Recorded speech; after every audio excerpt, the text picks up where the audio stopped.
Yeah, I have never been this excited about a show before. Wow, man. Do we have a show for y'all today? Check it out, y'all.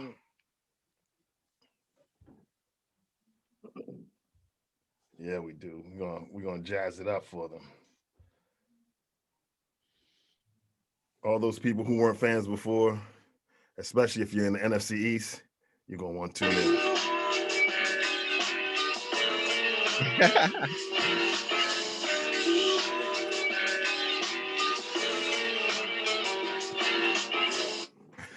Yeah, it was all good about a week ago. First, on behalf of the GPS family, I would like to congratulate Russell Blink 182 Westbrook of Dubz and my Washington Wizards team, who effed around and broke the triple-double record that was set by NBA great, the Big O, Oscar Robinson, 47 years ago. So with 182 of them and counting, you the man, you are the man. I was 10 the last time we won a chip, and I think you were like 11, Dubs. Yep. And we're called the Bullets back then. Faster than a speeding bullet, not to shoot. Bullet fever happens to me every day. We're at the Cap Center. Yeah, boy, you remember that. And that's the last time we won a chip. So now bring us back a chip to DC. That's the new slogan for him and Bradley. So let's get this thing popping. All right. Hey, A-Rod and Mr. Watson. Here's 50 ways to leave your team. You know, they have 50 ways to leave your lover. Mm-hmm. You just slip out the back, Jack. Make a new plan, Stan. No need to be coy, Roy. Just get yourself free. Hop on the bus, Gus. Don't need to discuss much. Just drop off the keys, Lee, and get yourself free. You know both of them going to be back in them jerseys playing. Hey, do y'all recall a song that went like this? I'm a little bit country and I'm a little bit rock and roll. Well, I'm a little bit R&B and a whole lot of hip hop. Yeah. A couple of episodes ago, I mentioned witnessing the Cha-Cha Slide in H-Town for the first time ever, right?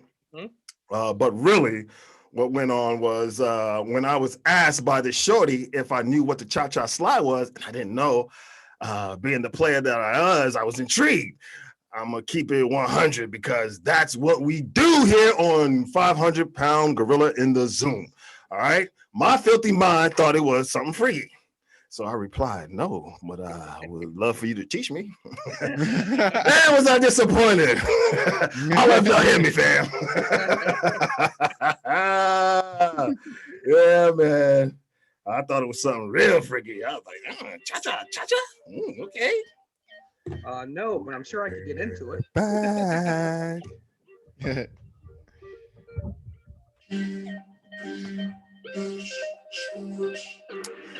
For Uncle Pete's sake, what is with all of these pregnant women posing in bikinis in the nude nowadays?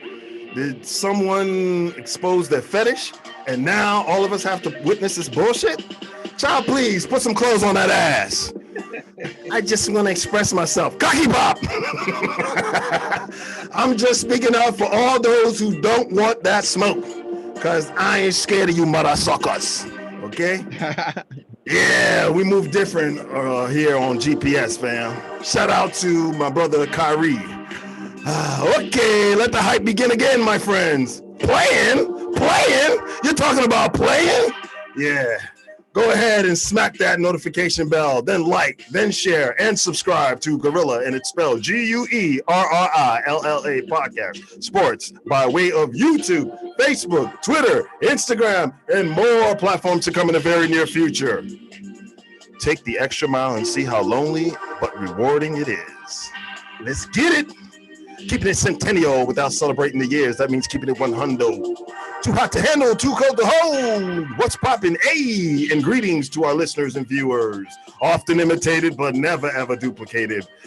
We are Gorilla Podcast Sports, also known as GPS, with the segments E.or that features island picks and clean sweeps because, as you can see, we are peeps.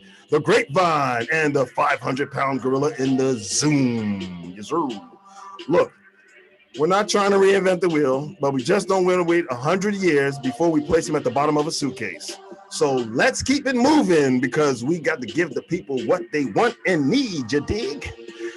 And now, starting as Wise Man, my ace and brother who breathes the other colors of burgundy and gold, the mathematical whiz, born and raised in the DMV, but now podcast just outside of the steel city of Pittsburgh, PA, aka the voice of reason, my homie Peter Dubz. Check that. Check the shirt. I love it for now.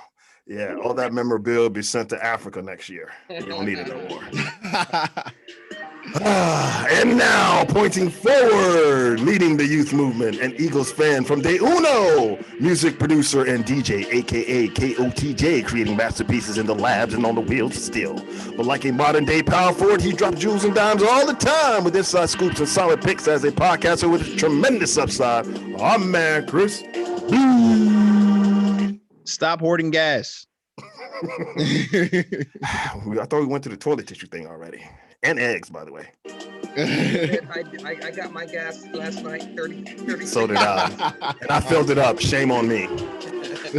And now, showing stick-to-itiveness while repping the Cowboys Nation, acting as a restaurant, club, and bar owner during the COVID era, filling in as a waiter, cook, bartender, DJ, bouncer, and sometimes a dishwasher. Yours truly, Uncle P. But Mr. Johnson, if you're nasty. So if you are seeking informed sports talk that is never outdated, then you're in the right location. So huddle up and gather some of this sports info and knowledge with spectacular vernacular on another episode of the 500-pound gorilla in the zoo. Yes, sir. What it do, familia? What it do? Happy Thursday. Check this out, y'all. I see J-Lo got some of that Aflac insurance. She wants that old thing back. Aflac. Nature is healing. Jennifer is back. Jennifer is back. She's back. Check this out, y'all. This is my impression of Arnold Schwarzenegger when he was confronted by Maria Shriver about his extramarital affairs. It wasn't me and Maria. To the chopper. I'll be back. Had to split. What a hothead. Consider that a divorce. Hasta la vista, baby. What a pain in the neck. All of those are his famous lines. Get to the chopper. Get to the chopper. No. Kill me, I'm here. Earlier on in the pre-show, I played a little sample for y'all, right? And it's a song that goes like this. I think it's by Michael Jackson, might be by the Jackson 5, but I said, you want to be starting something, you got to be starting something. I said, you want to be starting something, you got to be starting something. It's too hard to get over, yeah. Too low to get under, yeah. You're stuck in the middle, yeah. And the pain is the thunder, yeah. Stop it, Jermaine and Tito. All right, look, y'all, really? Goodell, week 1. Panthers versus the Jets, Jets. Right here on the 500-pound gorilla in the Zoom. The release of the 2021 season schedule. Yes, sir. I can't wait to watch TB12 go up against Belichick in his return to Foxborough in week 4.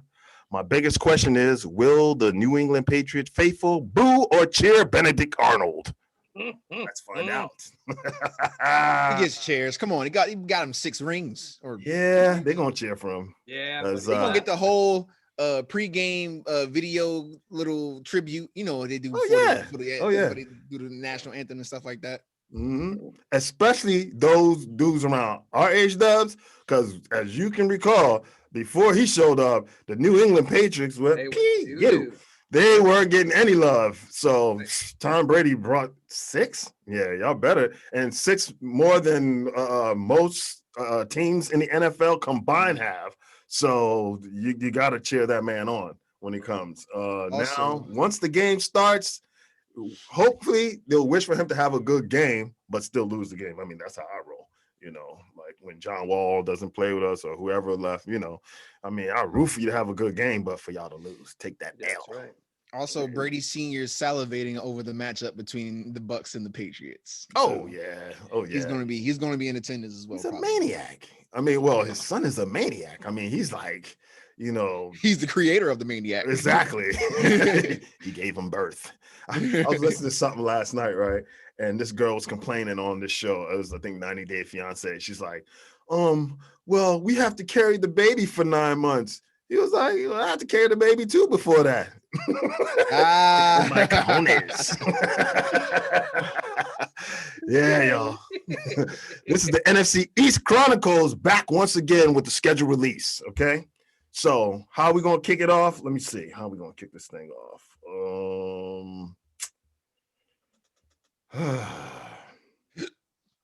I tell you what, seniority. Dubz, man.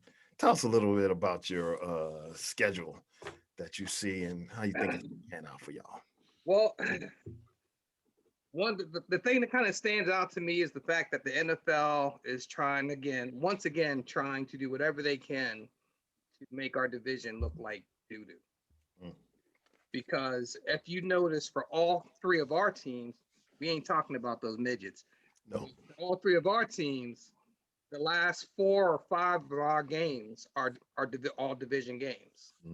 For Washington specifically, all of our last 5 games are division games, which means the division will not be won until the very last game of the regular season. Unless someone has an incredible season before it. Exactly. They run away with it. Yeah. But that also kind of shows, last year, for the last couple of years, we've been known as the NFC least, and kind of shows what they think of our division. So it's upon us to prove the rest of the league wrong. This might just be, and with all the offensive firepower in our division, this might be the year where we get back to 80s style football, where we beat up on each other, but yet we all still finish with like double-digit wins, and it's a tight race to the very end. And next, all the other divisions are scared of us. Except for the midgets. That's right. Yeah. So, but for Washington, I mean, I look at our schedule. I can easily see 11-6. No better than 11-6. No worse than 10-7. Okay. It's a short basement and ceiling, but between there. Okay. Yeah. I won't accept 9-8, so I'm not even going there. I think someone was talking about 8-1. I'm like, yeah, they do that plus and minus wins. Once the schedule comes out, I think our plus or minus was 8, and it's like, come on. They're doing us dirty. Yeah, that's okay. That's all right. You know what? Continue to underestimate our division. Also, continue to underestimate my Washington football team. You did that last year, and we won the division. I don't care that we had a losing record. We won the division. That's all that matters. That's true. So yeah. I'm excited about the season. Excited to see what we can do with all our new toys and weapons. Excited to see how we stack up against everybody else in our division specifically. But I look at the schedule and I'm just like, this schedule don't scare me. It shouldn't. A lot of these teams, I'm like, they think they're all that, but I really don't see it like that, man. Yeah. Any of these teams can falter and trip. The issue with Washington is this. There's one reason and one reason only that we finished 7-9 last year, or finished with a losing record. And that is because our defense in the first 4 or 5 games of the season really didn't know that they had on their hands what they had on their hands. Now they know. And they're confident that they can be a top 5 defense. Right. Okay. You play a little bit different when you know what you're capable of. True. And so yeah, I don't think we're going to have a losing record. I don't think we're going to be anywhere close to that. And okay, so where do you see your 5 to 6 losses coming? Game on.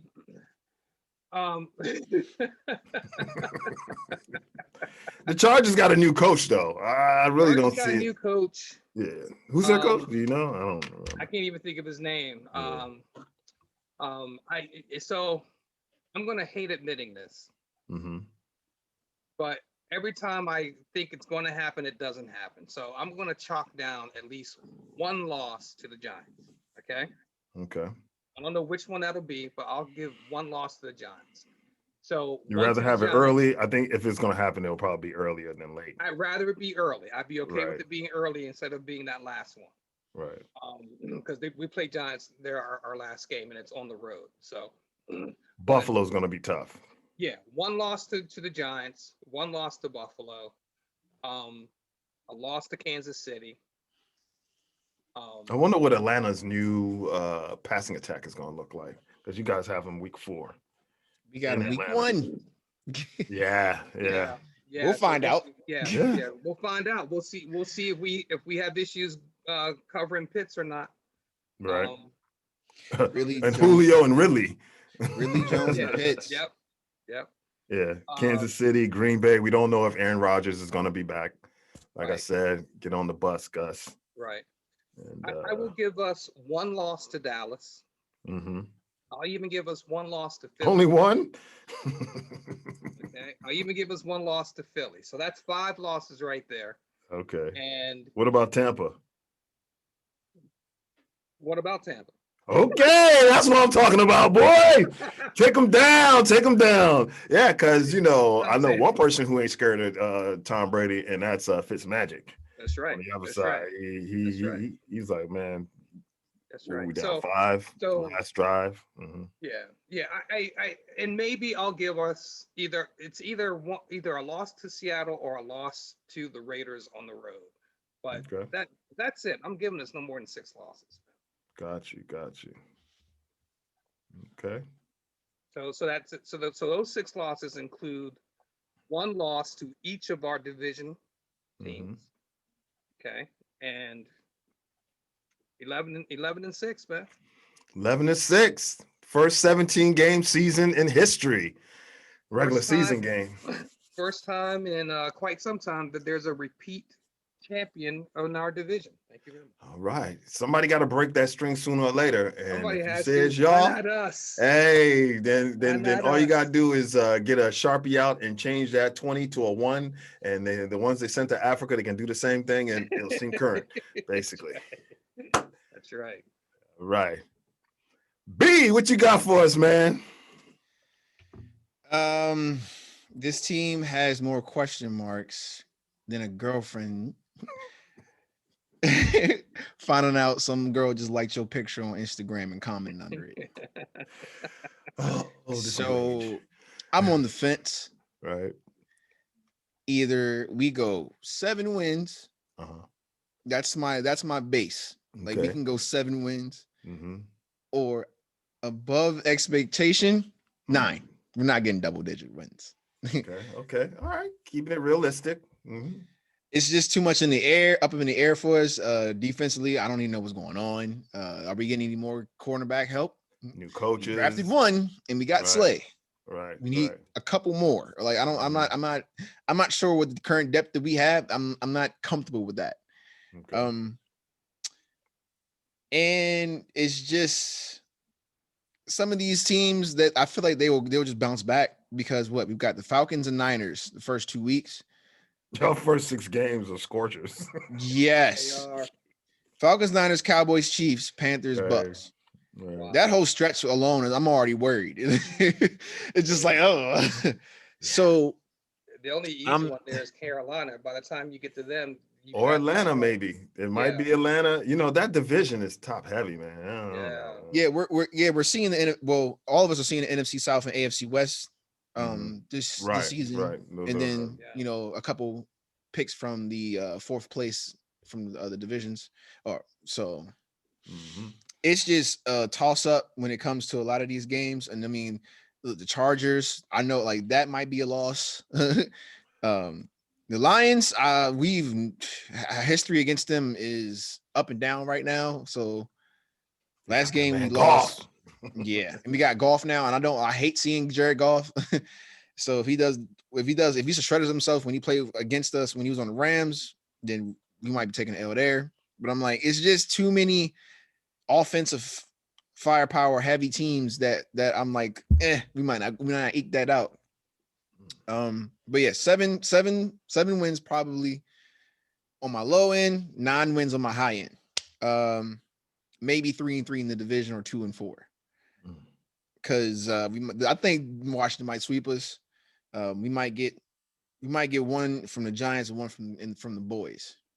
But I think it's going to be hard this year for y'all to get swept. The reason why is because the last 8 games that you guys play, 6 of them are in our conference. You guys played the Giants, Dubz, Giants again, Dubz, Midgets, and then you guys play us.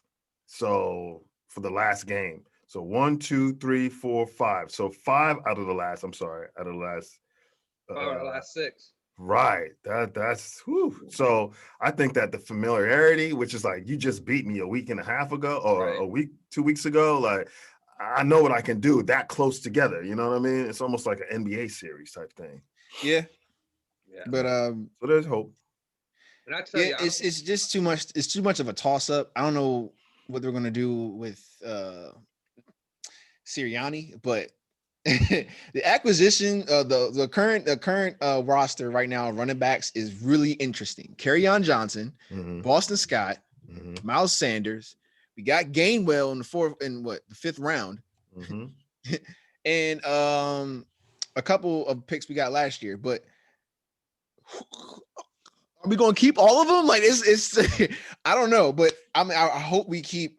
I can't even give you 3 right now. I'm like, they're keeping Gainwell, they're keeping Sanders. Boston Scott might be a toss-up, and Kerryon Johnson can very well make it. So I'm just like 4 running backs. Kerryon, I've seen him. He's gonna make that squad. Yeah, so 4 running backs, and then the receiving room is also very crowded as well.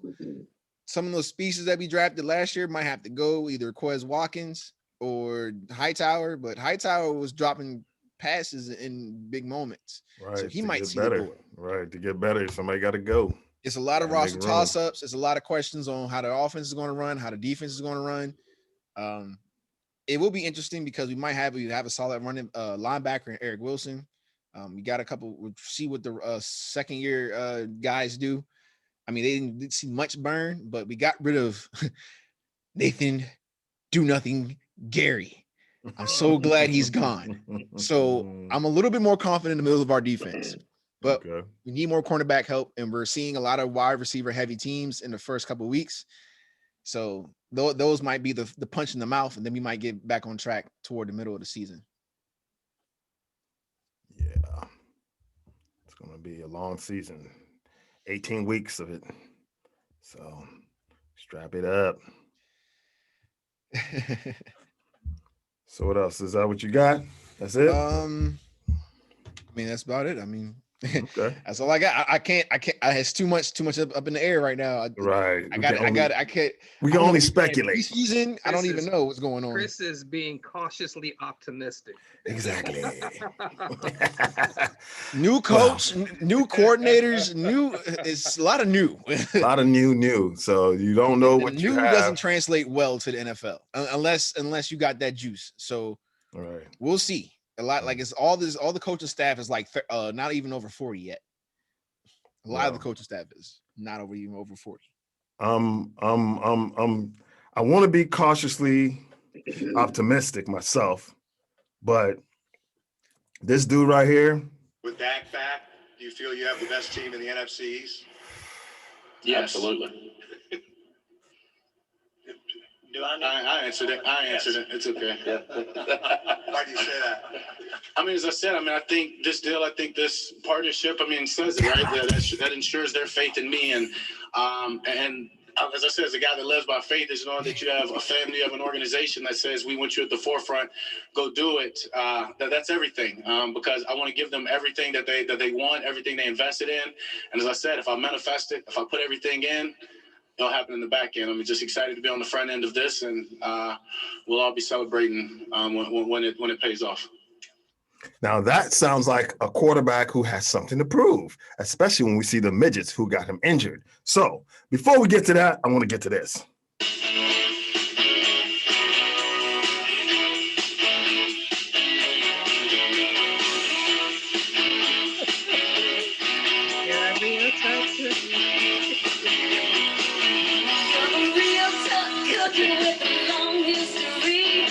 That's you, Tom Brady.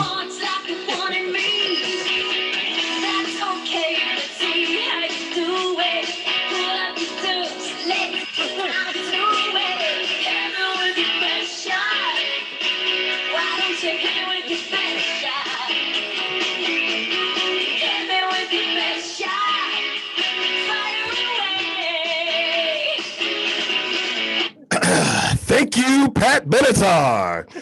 Ducats Dak is back, Cowboys Nation. Yes, sir. Y'all know what Ducats are, right? Ducats. You know, back in the day, Duck Cats was like a coin, a gold coin that they use in Europe. It was a currency. Right, yeah. Can you say bulletin board material? I love all the hate and disrespectful comments being hurled at us. Like Mickey D's, I'm loving it. A post on Twitter by NFL Memes, I didn't even know they had that, goes like this. NFC Championships since 1997, Tom Brady won. Dallas Cowboys, goose eggs. Years in the NFC since 1997, Tom Brady won. Cowboys 24. That boy getting frisky on us. Hey, Zeke, hold my crutches. And Blake, let's run this shit back. In order to be the champ, you have to beat the champ. Ain't that right? You heard that somewhere. So they want to have a preview of the NFC Championship game right off the tee. Okay, let's get it started. What is Tony Tiger's favorite word, y'all? Great. 9/9/21. This is called baptism by fire. Allow me to take y'all to church for a couple of minutes and then on to school afterwards. I'm going to go biblical on y'all first.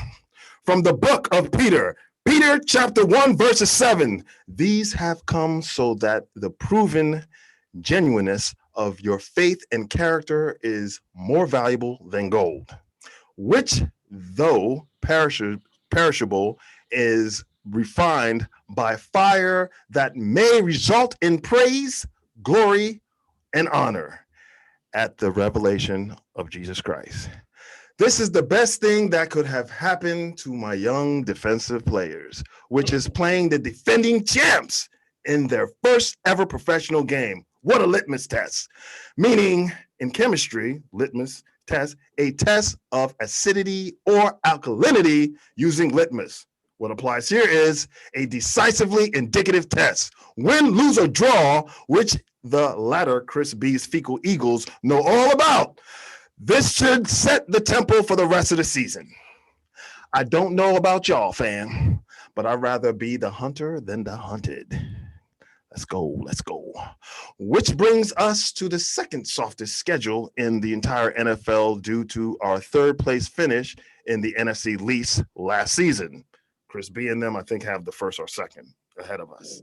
In the absence of Dak, I must add, okay?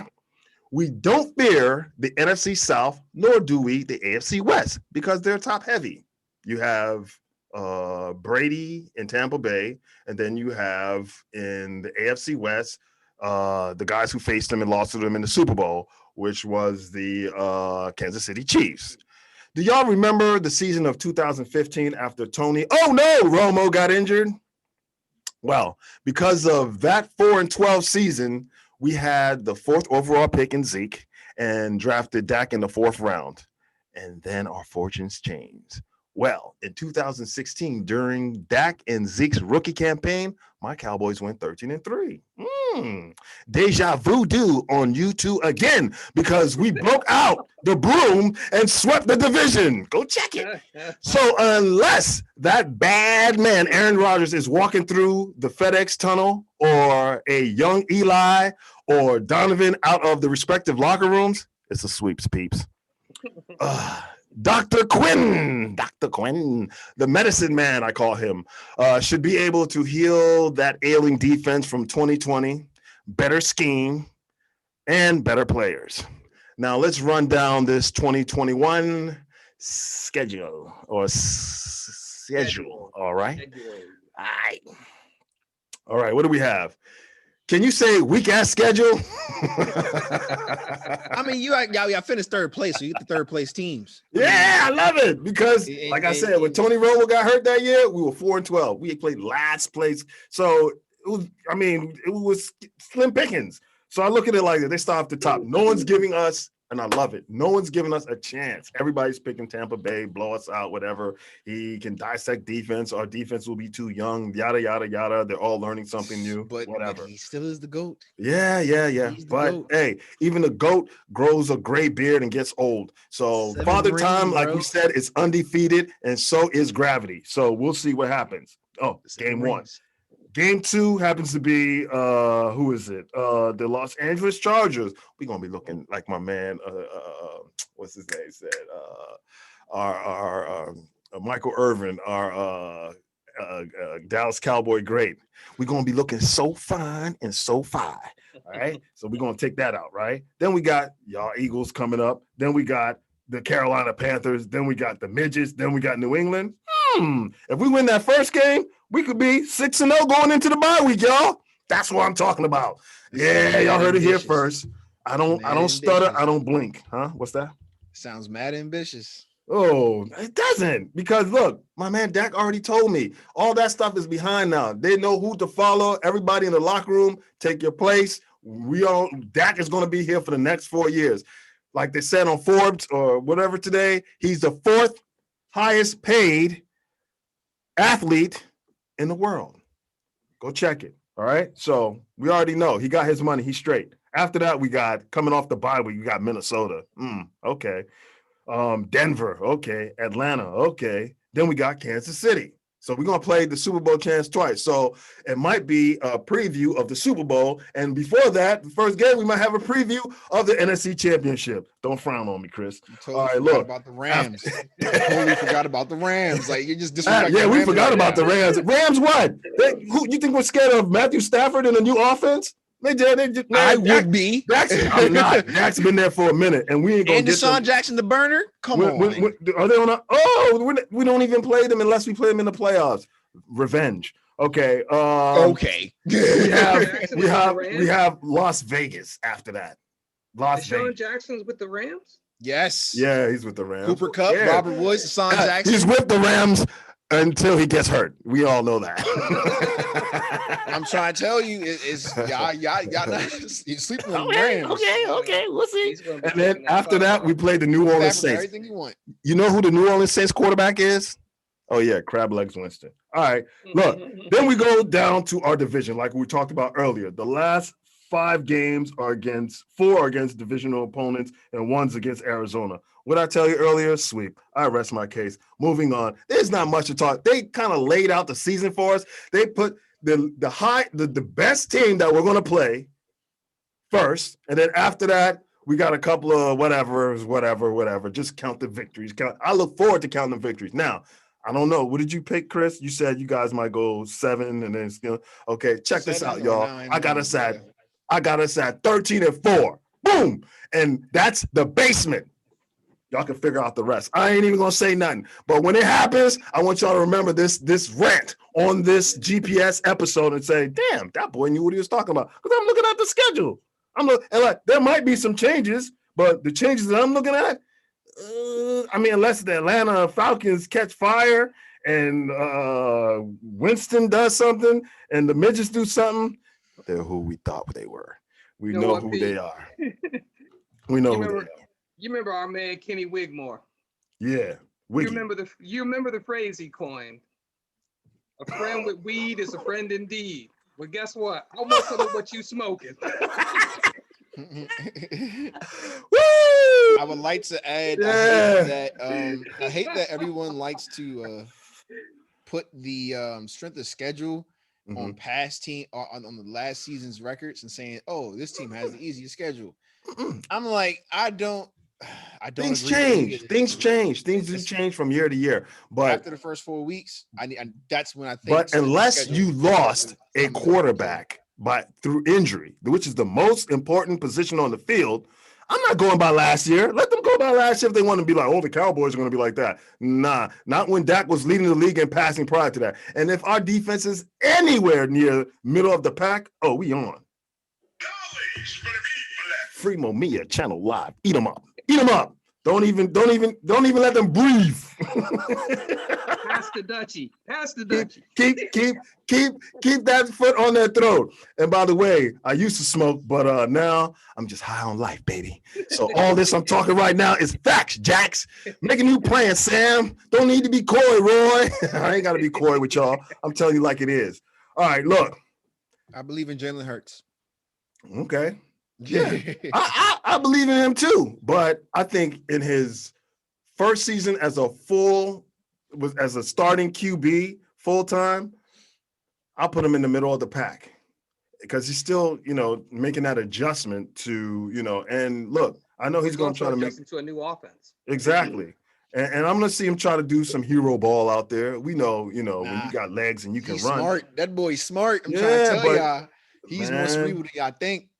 I know. I watched the man. I'm like, them 4 games showed me enough. I'm like, that boy got some He got some in-game gusto smarts. to him. I'm trying to tell you. He got some gusto to him, but hey, things can change on a dime. I'm telling y'all, man. All right. So what we have, y'all? Oh, this has been a good start to it because I want y'all to feel me out there. If these two bums don't feel me, I want y'all to feel me. Cowboy Nation, stand up. I don't feel it. Woo! All right, now here's another beatdown. Who has the best receiving core, including tight ends and running backs? Who wants to go first? Or I tell you what, pick a number from 1 to 10, Dubz. 8. 8? Mm-hmm. Actually, nah. I'll just pick one for you. Okay, this is yours, and I'll pick one for Chris B. 9 and 6. Chris B, you got it. Go ahead. I'm gonna sound like a homer. Sound like a homer. Have confidence in what you talk about and have some knowledge to back it up. I did analyzation. I'm just like, yeah, I can go through each. And Washington got pretty good wide receivers. Mm-hmm. They got a pretty decent running back.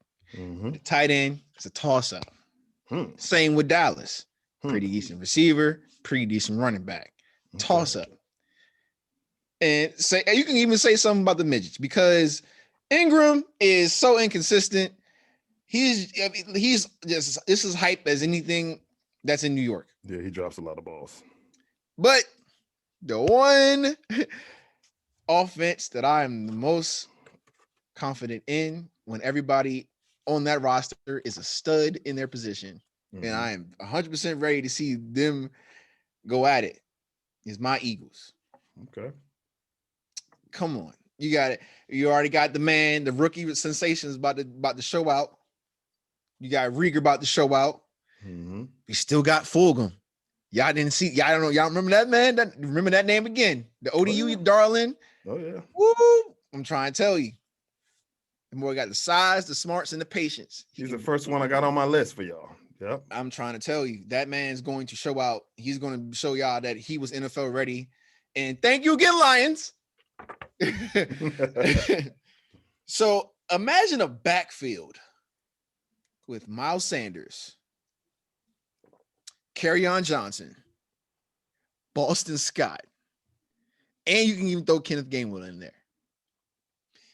That sounds pretty deadly. All 4 of them can give you quality yards, quality plays. It's going to be so fun to find out how Nick Sirianni is going to use all these pieces in this offense. Don't forget, we still got the 2 best of the tight ends in the league.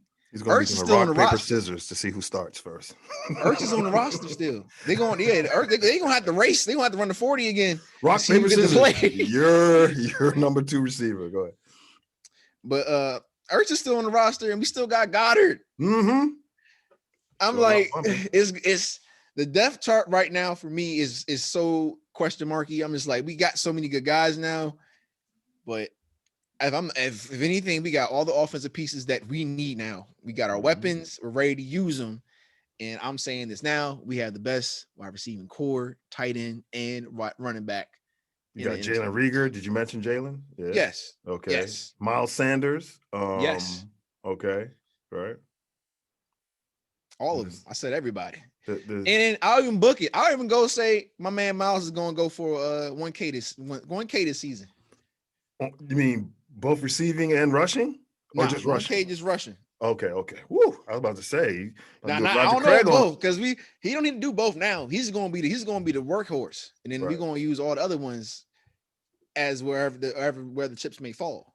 I must say, and I'll admit it right now, if he runs for 1,000 yards, or if you have any running back that runs for 1,000 yards this year, in the stable of running backs that you have, y'all got to be tough to beat, because that means that I know what Gainwell can do in the running and passing game. Scott, I know what he can do, and Miles Sanders. And you add Carry-On to that.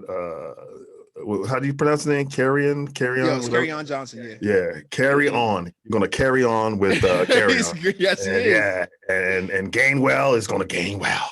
So, yeah, definitely. If you guys do that, and with Jalen throwing in an extra 50 to 100 a game, it's going to be very hard for a lot of defenses to stop if you're running the ball like that, I must say.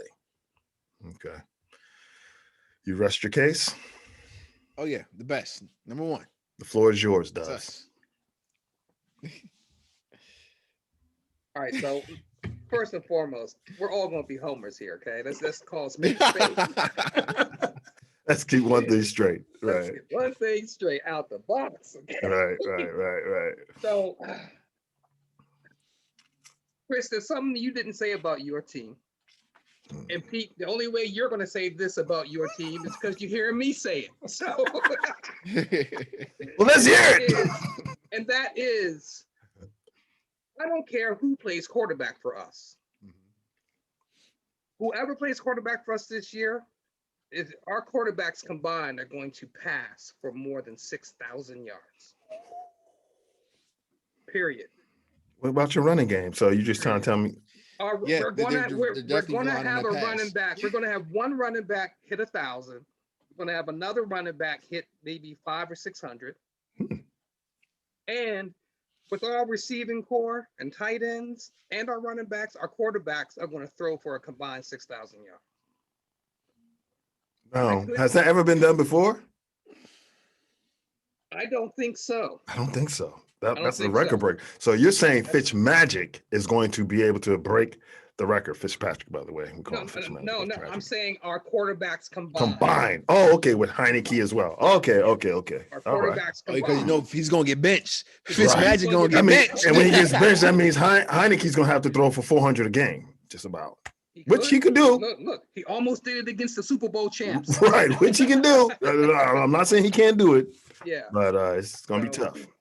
So I tell you, one of the men in the NFL that has one of the easiest jobs right now is Scott Turner, our offensive coordinator, because we have never had this many weapons. Was baby boy. I think we're better offensively now than we were when we had Mark Rippon throwing to the posse, who all went over 1,000 yards receiving. Saying a lot. So, and people want to talk about very lofty, right? And people want to talk about us not our tight ends being questionable. Logan Thomas is the real deal. He came out of nowhere and had 82 catches and almost 700 yards and about 8 or 9 touchdowns. So it isn't that we need another pass catching tight end. We need another blocking tight end who can at least give off the appearance of running around. That's all. So we can stretch the field any which way you want it stretched. So it's just, and have you seen what we've been doing? Sounds like a porno flick. That's right. And have you seen what we've done either through the draft, through free agency, and or just recent signings? Everyone wanted to talk about our offensive line. Our offensive line right now is stacked, absolutely stacked. So our quarterbacks are going to have all the protection in the world. So it's all going to come down to execution. That's it. So with that defense, if you're telling me 6,000 yards, then Dubz, you guys, you said 10 games? You should at least say 12 or 13. I mean, we right there. You should run that number up. I have to account for the fact that we are in the NFC East. And I have to be real. That don't mean nothing now. It's a new season. I have to be real. All right. It's a new season, man. Where's your confidence, division champ? You should be out here flexing. Look like somebody don't think they're gonna repeat and deep down inside. Right. You being cautiously optimistic. I'm being a little cautious. Okay. I'm being cautious, not too cocky, but you know. Okay. Keeping it real. Okay. Because you know what? I don't want to Deion Sanders this whole thing. I want to sit back. I'm 53 now, so I need to sit back with my Fireball or whatever my drink of choice is, and I'm not guzzling beers anymore. Nah. No more phones. No more beer bongs. At 53. Oh, I can't hear you. We lost you. I'm sipping. I'm not guzzling anymore. Okay. I'm not out there like Deion Sanders. All right. and celebratory in a different way. Okay. I love it. All right. So basically you're saying you guys have the best. We have the best. Okay. Receiving core, hands down. Hands down. All right. And at the end of the season, let's check the stats. That we will do. Good. I want that. I'll definitely want to hear that. Let's go. I'm trying to win E.or this year, so I'm gonna be stats everything. You know, I don't want to make a pick based on my heart. That's out the window. So.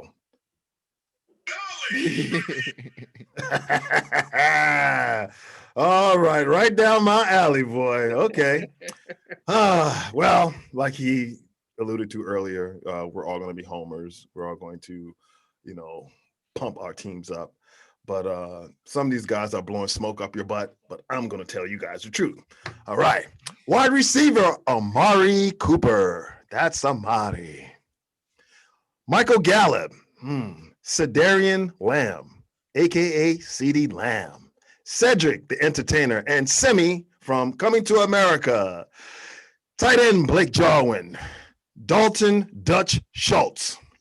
And Jeremy Sprinkle. You remember him, Dubz, right? Right. Running backs. Because he didn't do anything. Yeah, for y'all.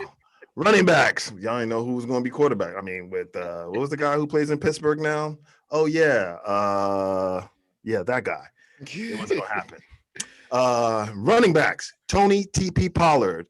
And I'm so nice, I just go by Zeke. All three wide receivers are, once again, a threat to go for a half a ton of yards, and that is 1,000. I mean, last year they were already going. They almost made it last year with a backup quarterback or three carousel of quarterbacks. I can only imagine what they're going to do with Dak Prescott being the main guy all the way through. So, yeah, Dubz, I think the 6,000 you're talking about is about us. Okay. Our tight ends are double trouble with Schultz hauling in 63 receptions last year for 615 yards and 4 touchdowns. And he wasn't even supposed to be the main guy in the absence of Jarwin. Our running back tandem of Zeke and TP are third down specialists out of the backfield with TP ready to wipe that ass if you put a linebacker on them, basically. So watch what you do. And with the return of Jarwin from injury, like I talked about, he'll be looking to run last season back with Dak as the X factor. And don't forget, Kellen Babyface Moore can hit you with the Arlington special, Philly special, Arlington special, with Dak in the red zone. We're the OGs. And don't do that. You'll see. And I have a tie for second. Okay. Dubz, WTF or WFT, whatever you want to call them, and the midgets. And last but not least, Chris B's Fecal Eagles. Now, I'm going to refer to my index card real quick, right? What I have written down here. So you guys can see that I actually put a lot of time and effort into this. Now, I got Dubz them at second, tied with the midgets. You have Terry McLaurin. You got Chris Samuel. You got tight end Logan Thomas and You also have in the running back in the backfield, Antonio Gibson, who all should fear as a receiver. Once he gets that ball, he is a threat to get major yardage or take it to the house. Kind of like Gainwell, I think. And Get Curtis Samuel. Something about that Memphis stuff. Curtis Samuel. Oh, yeah, definitely. And with the return of a close friend of mine and family member and Liberian born, actually he was born here in the States, Kelvin Harmon, he'll be back. 6'2", I think he runs about 215. And the addition of rookie wide receiver De'Ami Brown out of UNC. And don't forget about McKissick. McKissick had 80 receptions last year. I didn't hear you talk about him. But when you start talking about 6,000, I was like, okay, because McKissick, 80 receptions, I didn't even know he had that out of the backfield as a legitimate threat, okay? Now, I'll jump over to the guys that I tied you with, which was the midgets. Wide receiver Galladay, John Ross, speedster, they got speed. Darius Slayton, Shepard, he's going to be looking for a spot. He might not even make the team, I don't know. Adding rookie Kadarius Toney out of Florida. And as you said, tight end Evan Ingram, he dropped some balls, but we'll see. And free agent Kyle Rudolph. And no one is sleeping on Saquon coming out of the backfield because we know every time he touches it, he could take it to the house. But we're going to see. Still iffy. You lose. We're going to see what the knees like. We're going to see what the knees like. I'm trying to tell you. But Carson. But look, as I see this division, right? It's like everybody is pretty much neck and neck. No one's stupid here. I mean, if everyone's stacked, and all there's receivers, the tight ends. I mean, you guys got Goddard, the best tight end duel. I mean, Dubz, I think they have the best receivers coming out of the backfield, and Logan Thomas is a beast. And I mean, anybody, it's like pick and choose, but it comes down to one thing. Who's throwing the ball? Execution. Who's throwing? Yeah, that too, but who's throwing the ball? And when I look at who's throwing the ball, I'm giving us the edge. All right, now I want to talk about your Eagles last, right? You have Travis Fulgham, Ward, Jalen Reagor, rookie Heisman winner, of course, Devontae Smith, and Dallas Goedert and Zach Ertz, like I talked about, and Boston Scott and Miles Sanders, and now Kerryon Johnson. So his last name is Johnson. Yeah, he fam. Oh, he gonna he gonna do good. So yeah, that's what I got for that, man. And like I said, it comes down to executions, like you said, and also it comes down to who's throwing the ball, who's blocking for them. Dubz, you guys said that your offensive line is better. I can see that happening. That will give, because I don't expect Fitzmagic to be running any much. No. He's dual threat. Dual threat Jalen Hurts. I better watch out. But Jalen Hurts scares me.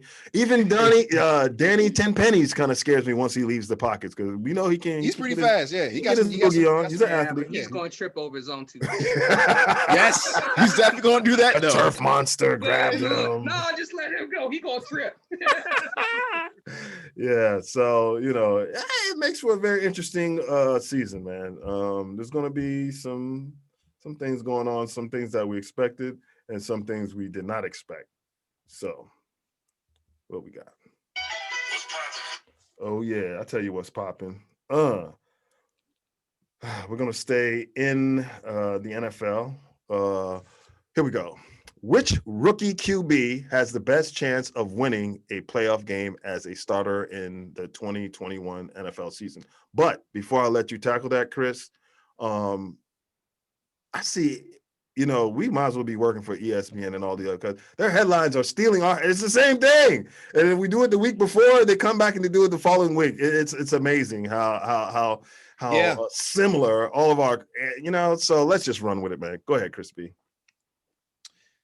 Well, the starter for the Chicago Bears, Mr. Justin Fields, is going to get the most burn out of all the rookies this season. Mm-hmm. And like I said, their division is a toss-up. Who knows what's going to happen with Aaron Rodgers? Blake Bortles signed with the Packers today, I think yesterday or today. That's scary. I mean, who knows? Like if they decide, they were like, oh, let's go roll with Bortles, which is hilarious.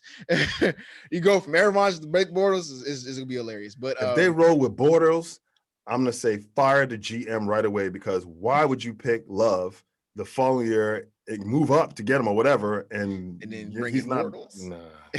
Nah, he has to go. You gotta go. But yeah, it's going to be interesting to see because he has like what he still got Allen Robinson over there. Tariq Cohen's coming back. It's going to be interesting to watch because I think they can probably slide in either second in the division, probably slide in the playoffs. And what's the Vikings going to do? What are the Lions going to do? Like they're still to me. Yeah. Like the Vikings is sure thing with Justin Jefferson and Dalvin Cook. I'm not even bringing up Thielen.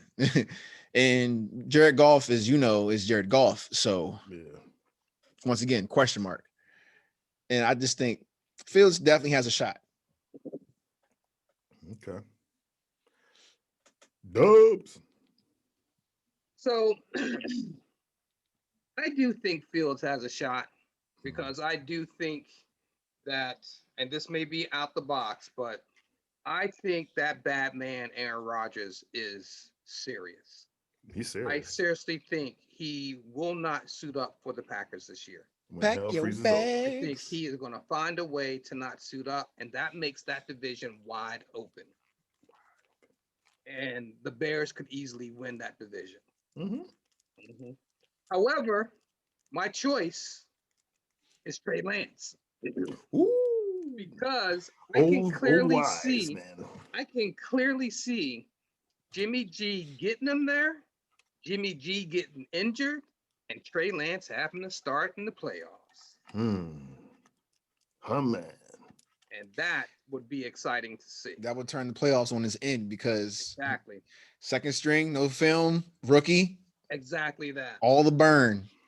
They're gonna be like, what's going to happen next? Kittles. At that point, you go, Kittles. That's right. Yeah. And at that point, think about it. Trey Lance has, he's been carrying the notepad. He's been coming in early, staying late to just learn the offense. By that point, with Kyle Shanahan and how he runs things, he'll be ready. Yeah, I believe so too.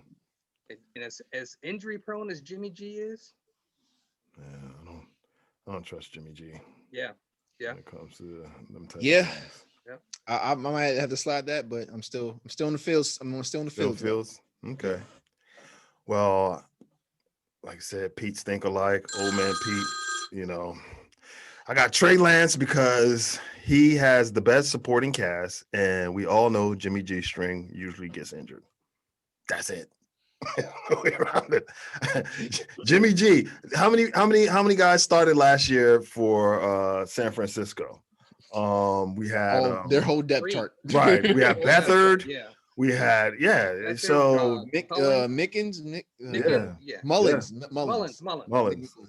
Yeah. So yeah, man. I can definitely see him not being around when they really need him. So sorry, Jimmy G string. Two of us here say that you're not going to be around, and chances are you probably won't. I mean, you never know. Yeah, you never know. You saw what happened with Aaron Rodgers when they drafted the Love. Yeah. So yeah, you never know. Anything can happen. You might start playing a little smarter so he can last the rest of the season. Yeah. But at this point, I mean, if you know that your job's on the line, you might as well air it out, bro, and throw caution to the wind. You have nothing to lose, but everything to gain. Some of my face, you keep it moving. To the K-I-M. Keep it moving, to the K-I-M. I ain't got no time for shucking and jiving. All right. Moving to the next one. What do we have? We have which first round rookie wide receiver or tight end, Kyle Pitts included, will have the best numbers in 2021? Dubs. I think it's easy. Yeah.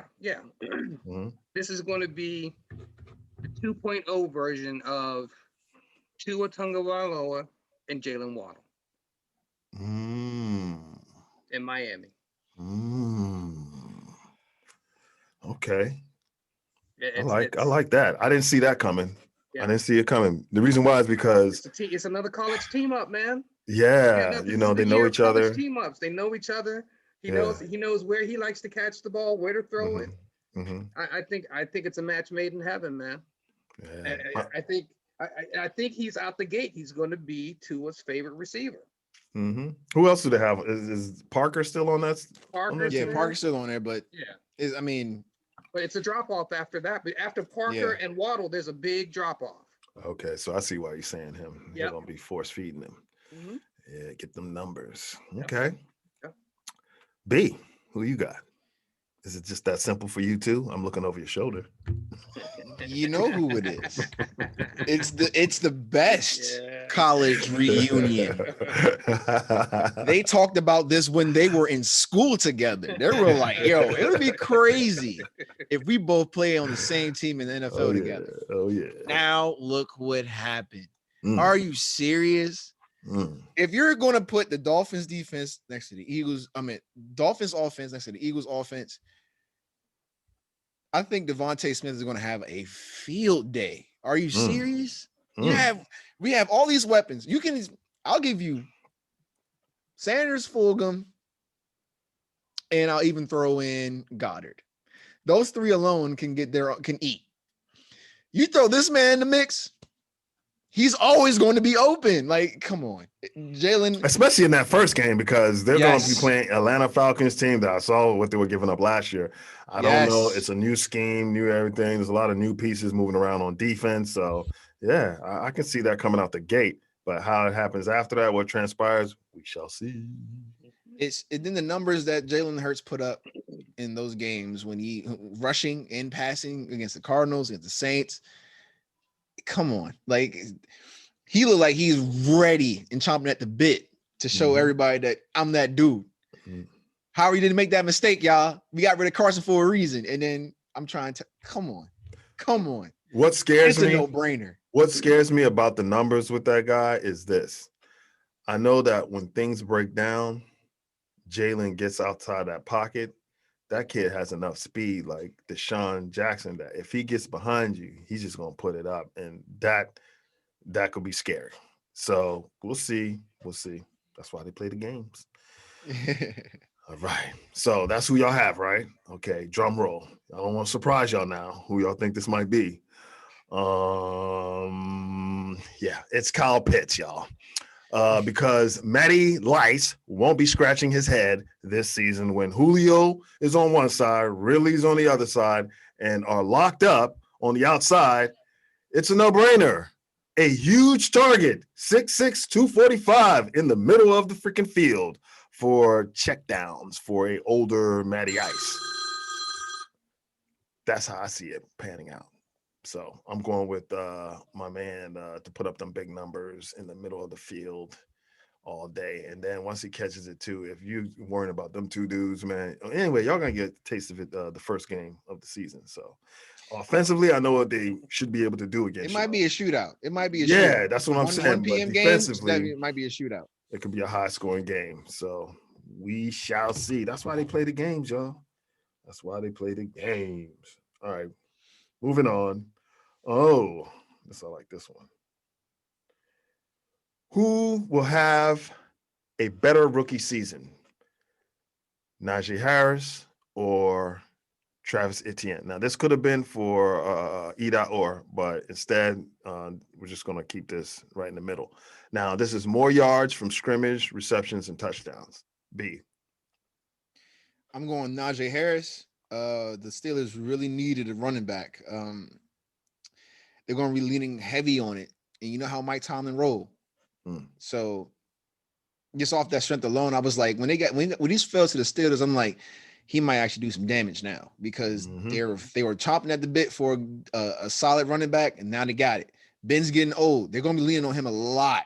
And I think he's going to be just the workhorse for that offense because they didn't. That's all they had. They last year all they had was receivers. Now they got that running back there. And he's going to be putting up them numbers. The bell cow for sure. I'm definitely going Najee Harris. Najee Harris. What about you, Dubz? I am going to go with Le'Veon Bell 2.0. Who's that? AKA Najee Harris as well. Okay, I was about to say you right in their backyard, so you know you're getting all the info. All right, Okay. and for one simple fact, I think both running backs are going to have outstanding years. The difference is one plays with Ben Roethlisberger and one's playing with a rookie QB.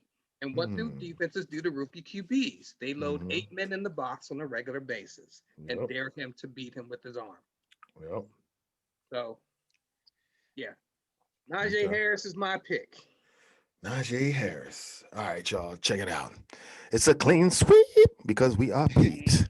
Because look, Najee Harris with the Pittsburgh Steelers, let's keep it 100. Given Big Ben's mobility and age issues, if I know anything, Coach Tomlin loves to control the clock and tempo of the game. And the best way is to run the ball down your throat.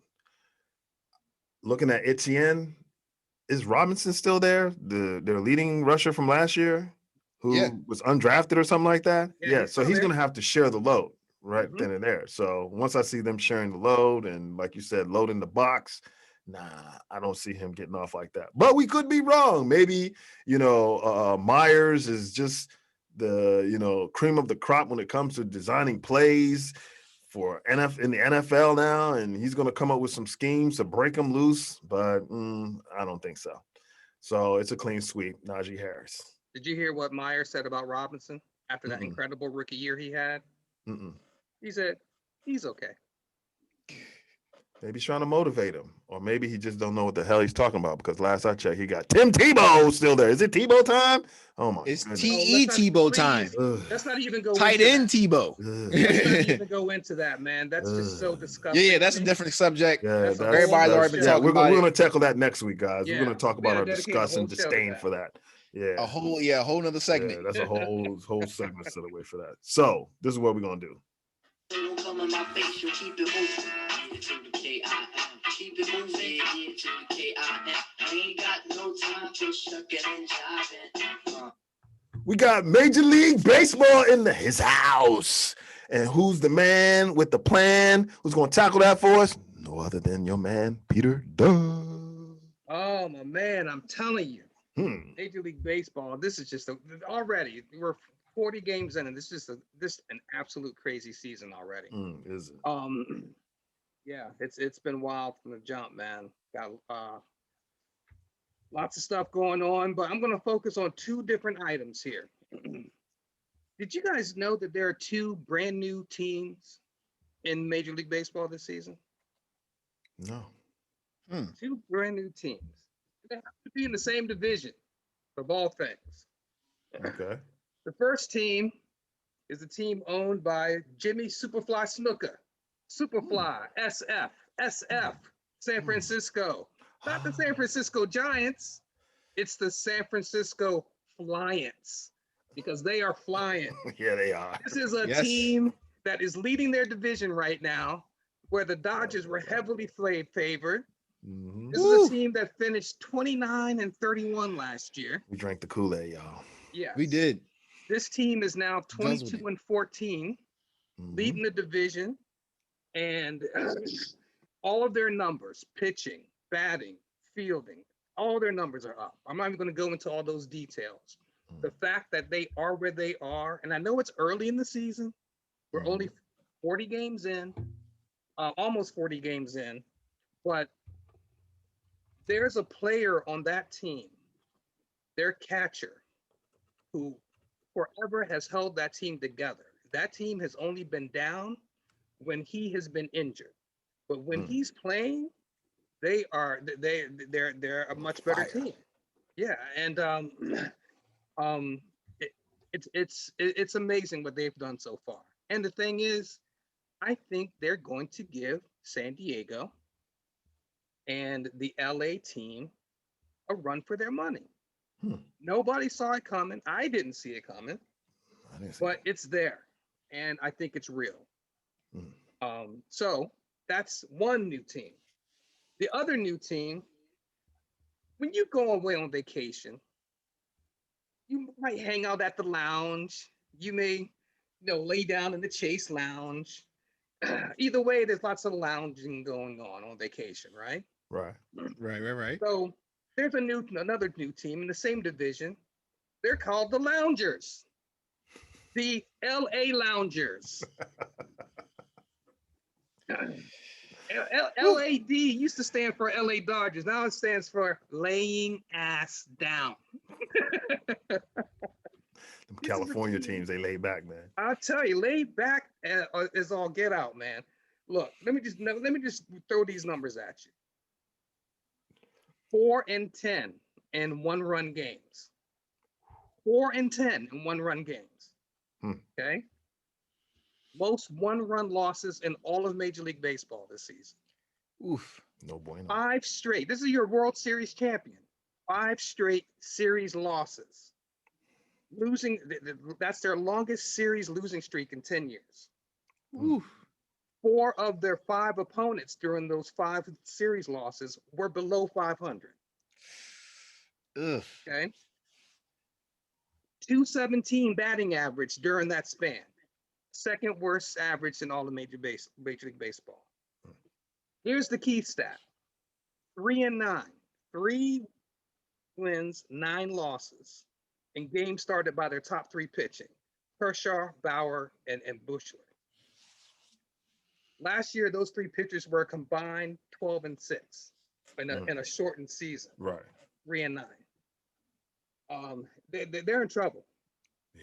And now, remarkably so, right now they're 2 games above 500. Yeah, but they're down there with the Diamondbacks. But they're down there with the Diamondbacks. Exactly that.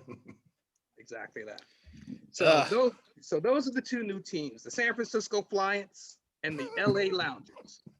It's just tough for the champions this year. The city of champions is taking a beating. Yeah. They've been, and their bats haven't come around. There are 2 words that I haven't heard at all this season, and they are Mookie Betts. Where are you? Hey, yeah. Mookie. So far, I have not heard a lot from him either. Yeah, I totally understand. I totally agree. Yeah. And they're underutilizing David Price, the pitcher. He should be a starting pitcher. They got him pitching out of the bullpen. Wow. I thought he was old and gone. I thought he was out of the league. I didn't even know he was still around. After that debacle with Boston a couple years ago, Boston traded him to the Dodgers right before the Dodgers signed Mookie Betts. Okay. So, but yeah, they need to get it together, man, because they are the most talented team on paper, hands down. But so far, on the bright side of things, they got a lot more games to play. Yeah, a lot more games. That's true.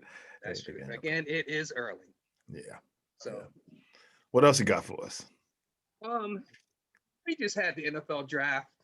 And what is one of the most celebrated moments in the NFL draft? The first pick? No, the last pick. Mr. Irrelevancy. Yes. Yeah. Well, I have a candidate for Mr. Irrelevant for Major League Baseball. Okay. Now, I'm going to tell you, this is on the opposite end. In the NFL, Mr. Irrelevant literally is the last pick, maybe pick 256 in the whole draft. Yeah. So you probably didn't even expect him to make a roster. Nope. Well, the person I picked for Mr. Irrelevant in Major League Baseball is none other than one Bryce Harper. Yes. Remember all the excitement about Bryce Harper coming into Major League Baseball? Oh, dude. He literally graduated high school a year early so that he can be eligible for an early draft to get in. He used to be a national. He used to be a national. First 6 years left of his team career right with the the Nationals. World Series. Where he left, Yeah. Oh my gosh. First 6 years in the league. Right before, I'm sorry. Right before he went to the World Series. Yep. First 6 years in the league, he's with the Nationals, and 5 out of those 6 years, he's an all-star. 1 year Rookie of the Year. 1 year MVP. No playoff series wins, no World Series, no National League Championship, nothing but goose eggs. He leaves in 2019 and signs a 13-year, $330 million contract with the Philadelphia Phillies. Money. And how do the Nationals respond to that? They go on and win the World Series without him. They snuck in the playoffs, by the way. They just got in. and went They on just an got incredible run. That year, they started Jeez. the year 19-31. He in the first motivated 50 them. games. Yeah, I think he that's right. motivated that team. Yeah. They grew Yeah. closer. Yeah, and what has Philly done since he's been there? They're 2 games below 500. Mm. Okay, since he left DC, DC's won a chip, Yeah. and DC's 11 games over 500. Mhm. So Bryce Harper, with all your machismo, with all your home runs, and all your all-stars, all your MVP and Rookie of the Year, guess what? It's irrelevant. It has meant nothing because you have done nothing. Welcome to Mr. Irrelevant in Major League Baseball. Sorry. The slander continues. So, Hey, if there's any one thing about me, when I'm down on you, I'm down on you. yeah, down on it. So we got this to say to you, Bryce. Hey, bada. Swing and miss. Yes. All right, Yes. check this out, y'all. We're gonna slide right on into what is it, the NBA. I breaks it down to the bone bristle. Those people stunting missile heat seeking. Johnny blazing. Nightmares like West Creighton. Niggas gunning. My third eye seen it coming before it happened. I knew this condensed season would bring about more injuries going into the playoffs. We said it. We talked about it. Yeah. Yeah, it is what it is. But yeah, this is what we're facing. The NBA's either-or special for our play-in tournament picks. What do we have, Chris B? So, current standings for the play-in tournament on the East Coast, we have number 7, the Celtics, number 8, the Hornets, number 9, the Pacers, and number 10, the Wizards. 7, 8, and 9 have been already clinched for the play-in. The Wizards are still on the fence. Make that push. But I mean, they have enough games. I feel like if they don't fumble the bag towards the end, they could do it. But for my picks, I don't believe the Wizards could do it. I mean, it just depends on Russell with the hustle. Okay. Because 9 and 10, that's win or go home. Yeah. They would probably be seeing the Pacers. Yeah. And I mean, they did lose to the Hawks. So Hawks is 4th seed, and they came down to the wire. But both games without Bradley Beal. Yeah. I mean, if Bradley comes back and then it's looking, he's gonna drop 50. Yeah, it's looking more promising. I mean, I think if they advance the next round, it all comes down to if Bradley Beal plays in the play-in. The hammy, man, the hammy and growing.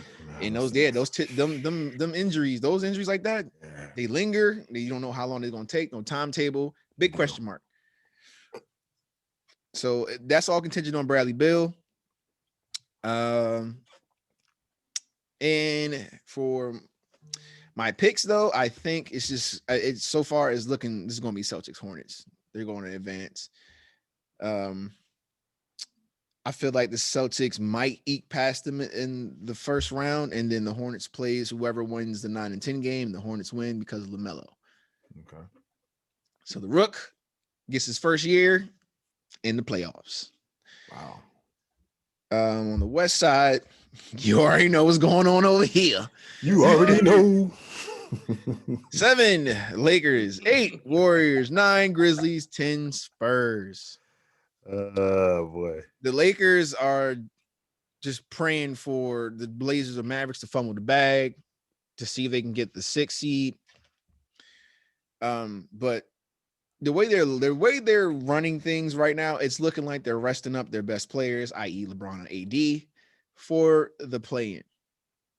And that defense, as you clearly saw, without LeBron and AD, with just AD alone, was still top notch. They will put the clamps on you. AD was getting banged up the Knicks game, and still put the clamps on Randall in the clutch time. So we know what's going to happen. Okay. Lakers get that dub against the Dub City. Then the Warriors go on to play either the Grizzlies or the Spurs. The Grizzlies, formidable. I'm not gonna lie. They had some feats. I definitely see them giving the Warriors a run for their money. But once again, they're still not there yet. They need like a piece or something. John Morant, still that dude. Still one of my favorite young point guards in the league right now. Yep. But I just don't think he gets past Chef. So Lakers Warriors get in as well.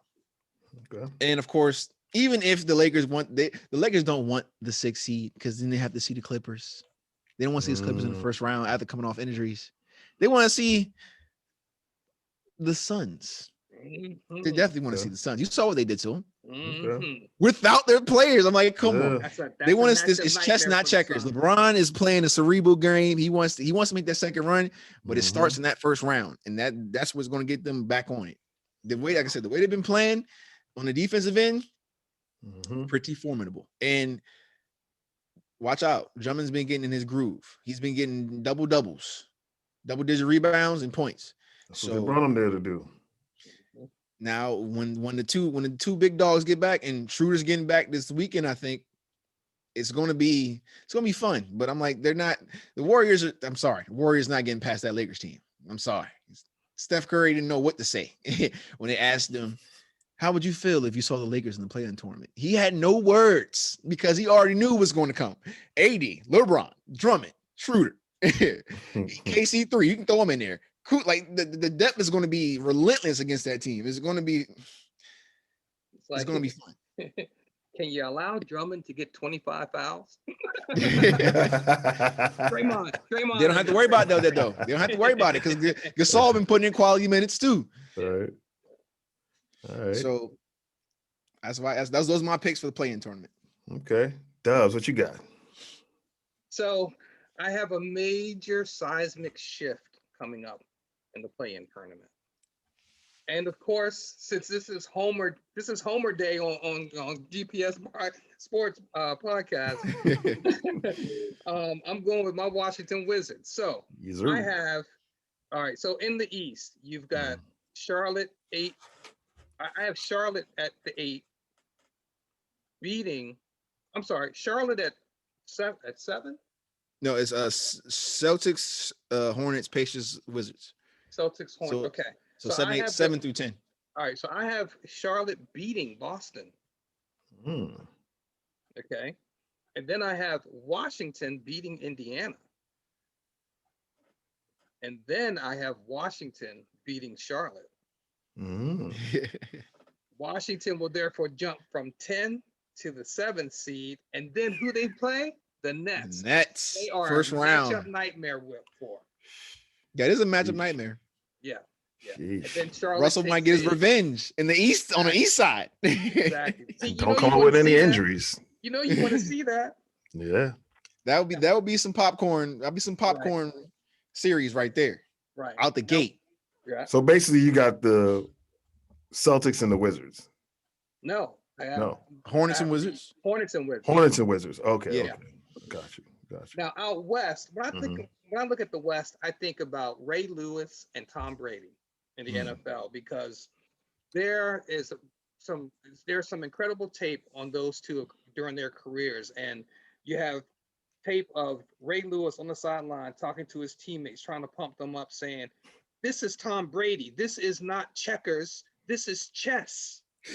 And that's what I think about when I think about LeBron and the Lakers.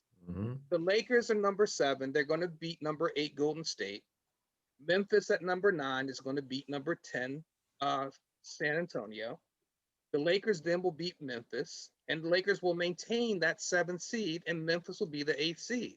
And at 7, the Lakers get their favorable matchup against the Suns. Or if they're going to be the 8th seed or 7th seed, the Lakers. 7th. Okay, got you. Yep, and the Suns. Yep. Interesting.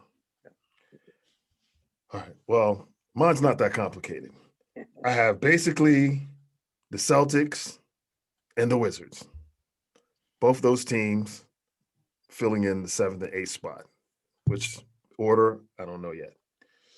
In the West, I have the Warriors making it in. And if LeBron and them don't make it without LeBron and them to the 6th seed. I have them making it in. All right. So basically, Lakers, Warriors. Wizards, Celtics in the East, Lakers, Warriors. Pretty simple, guys. That's how I see it going down. All right. So the Lakers have 2 games left. Mm-hmm. The Lakers have 2 games to Indiana and New Orleans, I think. Yeah. Indiana and New Orleans. And Dallas has Portland has the hardest one. They have Denver and I think somebody else. Okay. Yeah. All right. And the interesting thing is the Lakers their last 2 games are not against the West. Interesting. And no, so it's Pelicans. Right. Oh, Pelicans. Okay. Yeah. Okay. Yeah, I don't see it happening, man. Lakers stay 7. They don't want it. They're not even. They didn't play LeBron. 80 sat out. They're just like, rest up, bro. You're gonna be in the play-in. Just they're rest up for the play-in. We don't need you tweaking anything in these games. We already know if you're there, you're gonna make it in. Just as long as you guys are healthy in that one. Even if he pulls it during the game, he's still gonna play. Yes, I see it. Yeah, as well as AD, because I seen AD limping around the other night. Yeah, that wasn't. It was just like just probably some tightness. Or he's something gonna play like through it. Right now, you're trying to defend your title, so you're gonna come up either way. All right, sounds like a plan, Sam.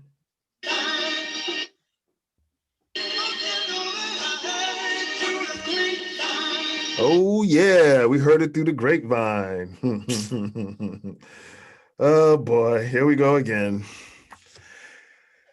YouTubers Jake Paul and Logan Paul clown Mayweather by snatching his hat off his head before a pre-fight conference, and also saying he's 50-0 and 1-0 versus his wife. Do y'all think this is something smart that he said? But before we go to that, I just want to play this real quick for you guys. I think this is it right here. Yeah, these kids are getting a little out of control, man. All right, we're gonna play Jake first. You gotta let sleep. I feel good, and I'm gonna go out there and perform and do what I do best. Well, you really want to take them both on the same night? Absolutely easy. You got 2 fake fighters. Fake fighter. I'm a real fighter. Thank you. Right here, please. Yep.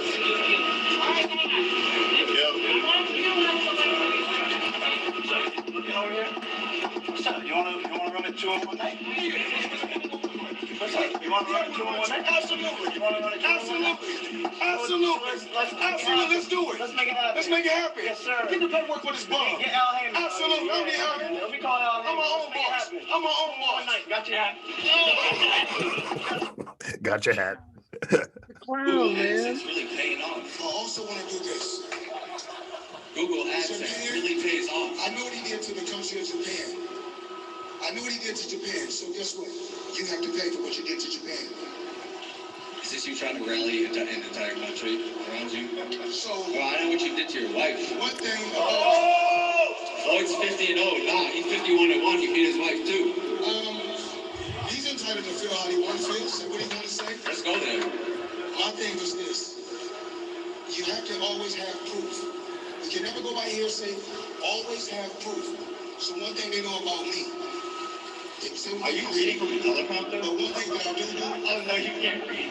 Man, he said he can't read. Oh boy, he went low on that. Yo. It truth be told, man, in all honesty, it breaks my heart that Floyd Money Mayweather is wasting his and our time with this shit. Yeah. Agreed. Yeah. It does, man. Yeah. But there's consequences to it. There are consequences. There is, because somebody's gonna get knocked there. You know what out. Like it's yeah. I'm not paying to see it though. Nah. I'll catch it. Oh yeah, I'm definitely streaming it on the internet. I'm not putting my hard-earned money on it for none of this, because you're just fighting 2 internet trolls in real life. You're already highly qualified. I mean, unless you dropping them, it's nothing to watch. I want to. If you drop both of them, the same night.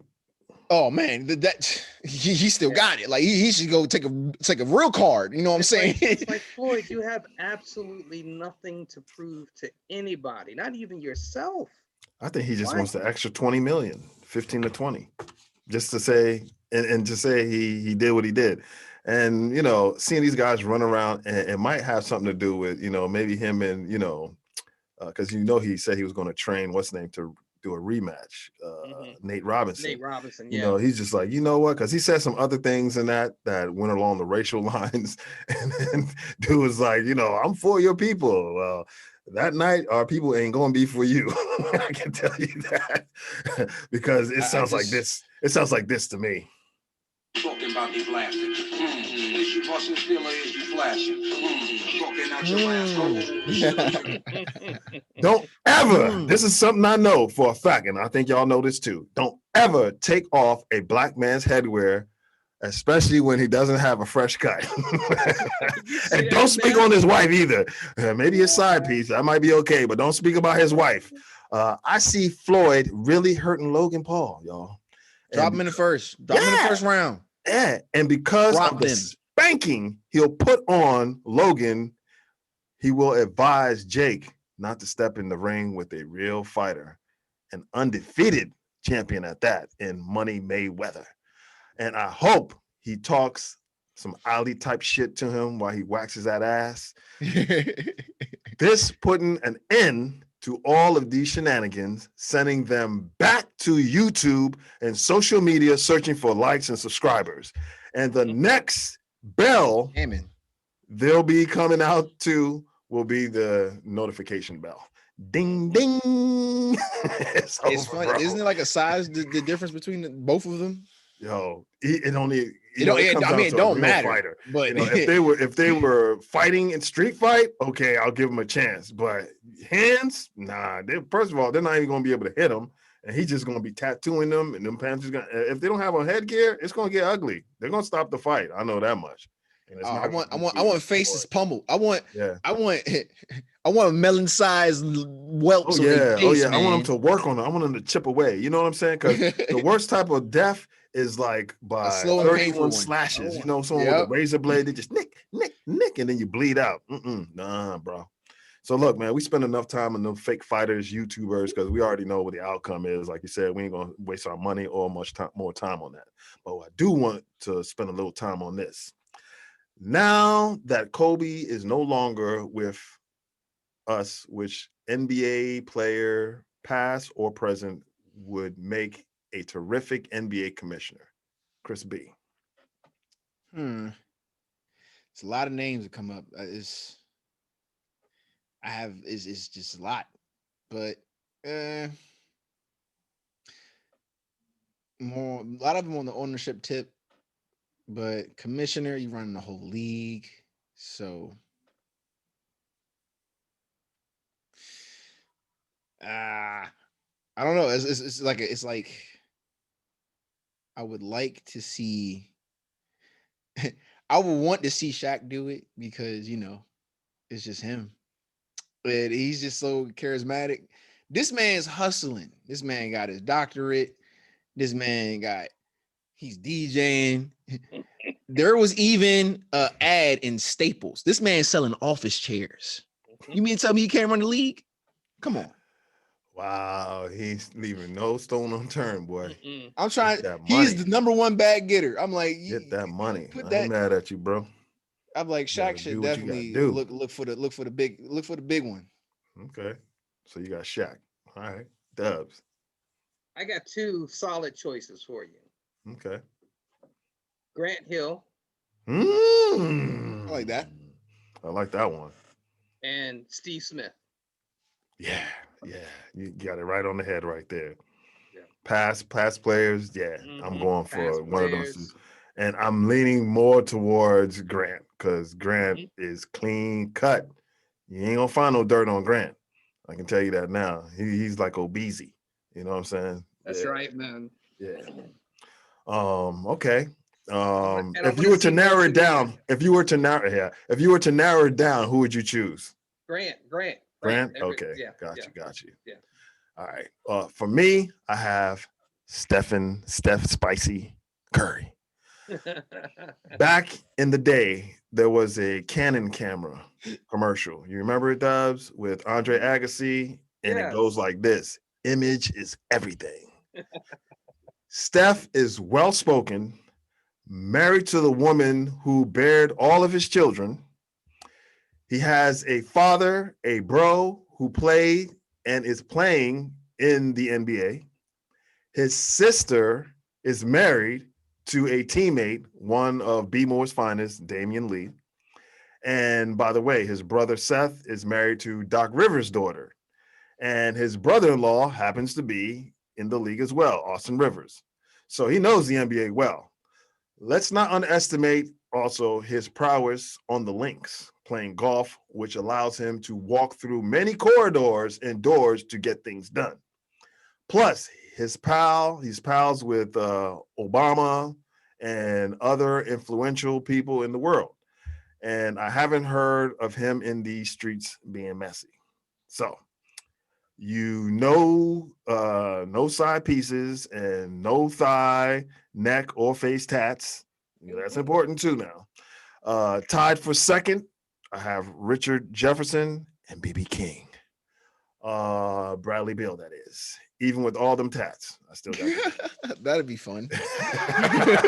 Bradley is a smart guy. Let's not get it twisted. He's well learned, well read. I mean, I see how he moves. He moves different, y'all. And but when I look at, just squeaky clean, who everybody's going to respond to, it's Steph. When Steph, it's like Kobe had a little dirt on him, but Kobe was doing many things, to get past that, winning an Oscar, all that stuff. They have forgiven him. He's moving past that. But when I look at nowadays, who has, the opportunity to do that, I was thinking LeBron. Yeah. But definitely RJ can get up in there. All right, y'all. Moving on. In other basketball news, 36-year-old rapper J. Cole, born Lamar Cole, is set to join the Rwandan Patriots of the newly developed 12-team Basketball African League. Yes, sir. He was a walk-on at St. John's University, but decided to pursue a rap career before ever playing a Division I game. His first game will be played against the Nigerian River Hoopers. I like that. All right, so I got a special treat for you guys today. Onside kick recovery returns. I got a little sneaking on, yeah.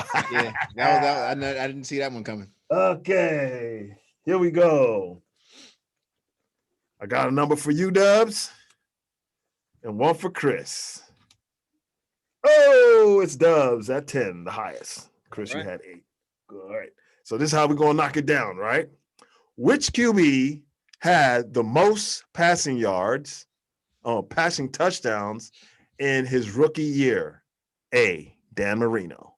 B, John Elway. C, Baker Mayfield. And D, Justin Herbert. Baker Mayfield. And you're wrong. Chris B, Dan Marino, John Elway, or Justin Herbert? I thought Baker broke a record when he threw 27 in his rookie year. And you're right. Yeah, but Herbert just broke it last year. Yep. I was like, I knew it was Herbert. So, Chris, since you got that one, now we move into Make It or Take It, or Make It Take It, which is the basketball version. Who has the most MVPs in their career? A, Wilt the Stilt Chamberlain. B, MJ. C, LeBron, or D, Kareem Abdul-Jabbar? Most MVPs. Kareem? Damn! That boy whoop up on you, B. All right. I'll just throw that. Young buck. I'll just throw an extra one in there, right? This is extra innings. Which Major League Baseball pitcher has the most wins in the last 3 seasons? A, Max Scherzer. B, Justin Verlander. C, John Lester. Or D, Garrett Cole? Dubz, I'll let you take that first. Baseball guy. Oh gosh, Garrett Cole. Garrett Cole. Yeah. And you're right. Actually, it was a tie between him and Justin Verlander. Both of them have 42. All right. Quick either or. Yeah, hold on. Hold up. No, I got some music for it. We just can't go into that like that. Yeah. That's what it is. Either or. Okay. Which QB is a battleship commander or a cruise ship coordinator? Trevor Lawrence or Zach Wilson? Battleship coordinator or cruise ship. Whoever gets it first, just come on out.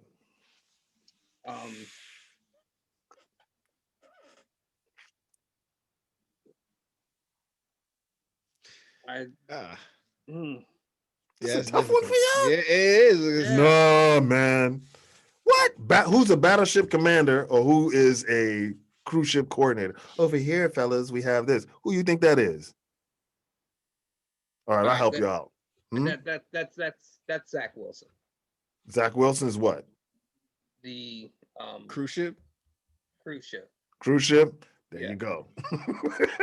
I got Trevor Lawrence. Trevor Lawrence is more of a leader. Come on, y'all. I mean, I can even look at his face. His face tells me he's a nice guy. You know what I'm saying? He's trying to get along with everyone. All right. Trey Lance or Justin Fields? Same question. Yeah,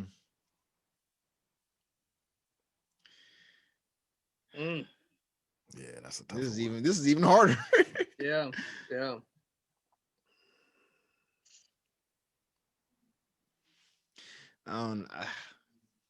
I would say Trey Lance because, I mean, you got to be some sort of special to break out. Yeah. Okay. Trey Lance. Yeah. Okay. I got Justin Fields. Justin Fields. Yeah, he's he had to I think switch schools. He left one school, went to another school. That's right. And when he came to the other school, he brought his leadership with him and took him to a national championship game at least once, I think, right? Into the playoffs twice. Yeah. Yeah. Okay. All right. Which team will win in a 7-game series and be Kings of New York and LA? First, we have the Knicks, New York Knickerbockers, or I was about to say New Jersey Nets, but no. The Brooklyn Nets minus one of the triplets. The Knicks. Well, the Knicks? The Knicks. Minus one of the triplets. Yeah, if it's not the three playing, then it's definitely going to be the Knicks because if Harden does not, say if it's Harden, he's a gone or KD. Yeah. Any one of those guys I'm playing they're losing to the Wizards. Either one of them's not playing. Yeah, that's true. Yeah. You can definitely throw that in there. Yes, they're good. They're right for the picking. Mm-hmm. That's definitely a thing. I definitely agree with that. The Lakers or the Clippers? Full strength, everyone. Yeah. I'm going Lakers, man. All right, Pete. We already know what he's gonna say. What you say? Yeah, it's defense, man. Defense, bro. Come on. Clamps. I'm gonna go Lakers. Yeah, clean sweep again. The Lakers. Yeah. All right. We'll get the matchup. We'll get it. Oh yeah, definitely. Second round. Better point guard, Stockton or Westbrook? Westbrook. Every day, all day. Yeah, I'm going Westbrook because that 182 is not going to stay at 182 that long. Yeah. And you know what? Disregard his lack of shooting touch. He does everything else so well that he more than makes up for that. No diggity, no doubt. Yeah. No doubt. Well, fellas, we made it.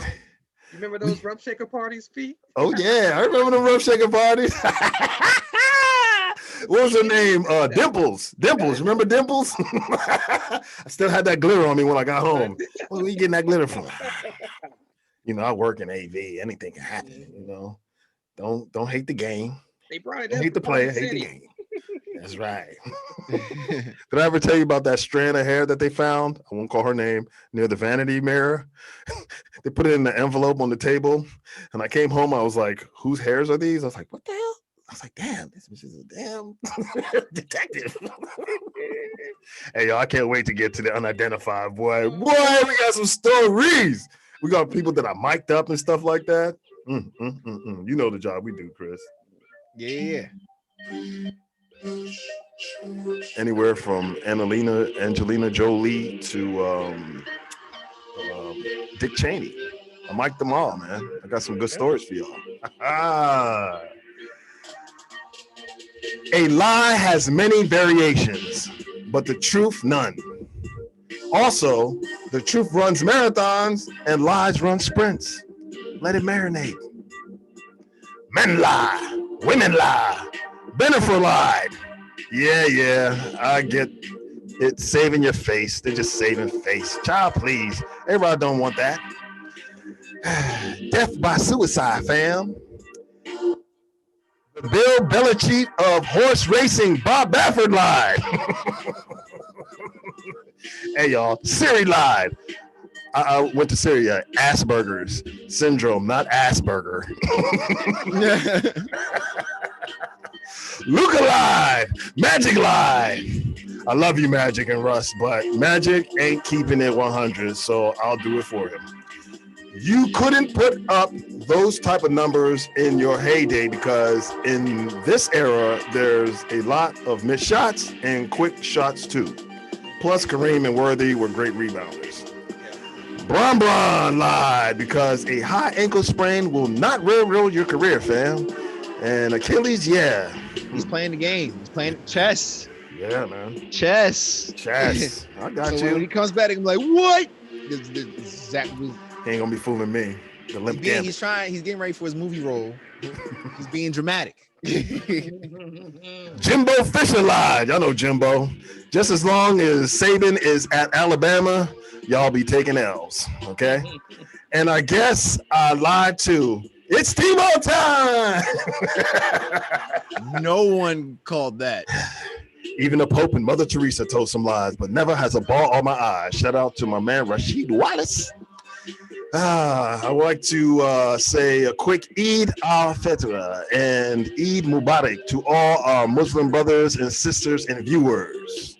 And a big ups to Doyle Mitchell of Industrial Bank, serving the Washington, D.C. and Prince George's County, Maryland communities since 1934. And my homegirl, Mary Bazzini of Godman Power in Springfield, Virginia, with the Godman Grid solar power generators. Get with the future, y'all. And to Yes We See Fashions, and that's yes in 3 languages. That's English, Francais, and Espanol. And Richie Rich and his Parkables, PARKERABLE.com, with the P Clarence Challenge, as well as the PGC Tribe, Prince George's County, Maryland.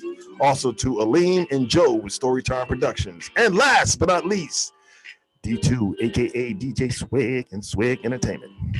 All right, y'all.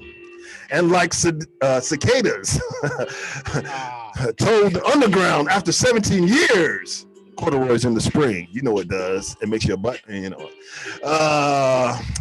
And Bradley Beal's clown gift waving to Kent Bazemore after dissing him on Twitter, and after Dubz and I throwing crab apples at Mrs. Wesley's windows. Also playing Ring and Run in the hood back in the day. Then graduating to dining and dashing at restaurants in City, Maryland. And when hanging out in H-Town, then seeing a tiger roaming the streets, reality. 5,000. Them cicadas came back and they said, dang, 495 still not fixed. And they're digging holes in my backyard right now. Sorry, Miss Wesley, and to my fam Bays, whose younger brother, Kevin, or Kevin, however you want to pronounce it, played AAU with Julian for the Elizabeth City Blazers. Don't take it personal, y'all, by Guru. Where he at? Please don't take it personal, y'all. I didn't mean to do y'all like that, man. Here we go.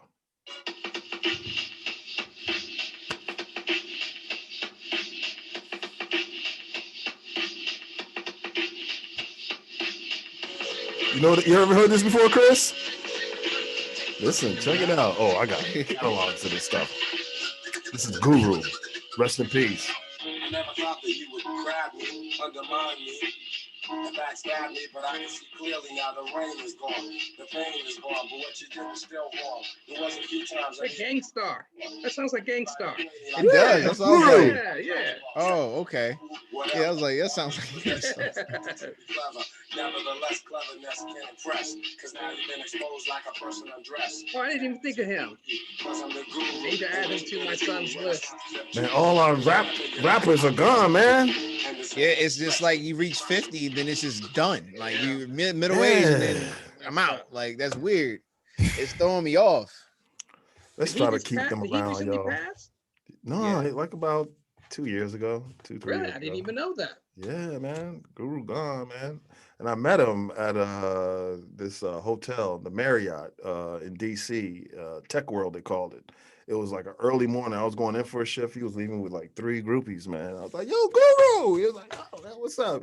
He's about 5'4". Yeah, he cool as hell, man. Anyway, man, it's a great show. We'll be back next week for another round of the 500-pound gorilla in the zone. We outie.